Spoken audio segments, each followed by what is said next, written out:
5 قوم افغانستان که زیباترین دخترها رو داره رفقا. این لیست تا آخر ببینیم و منتظر مقام اول باشیم.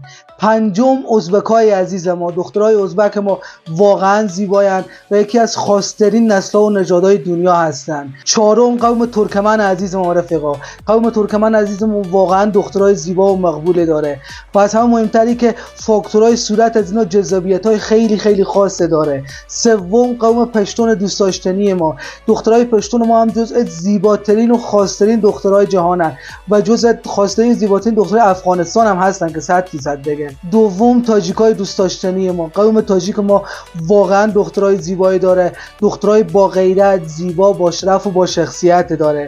قبل از اینکه مقام اول بگم بچه‌ها، به نظر شما زیباترین دخترای کدوم قوم شریف افغانستان از خود کرده؟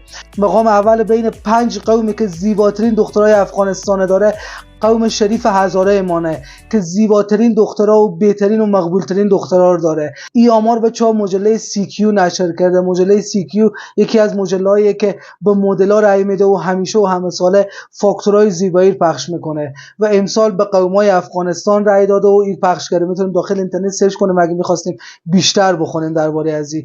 و قوم هزاره ما، دخترای زیبای هزاره ما تمام فاکتورهای ظرافت و زیبایی و برتری در خود داشتن که مقام اول در لیست گرفتن.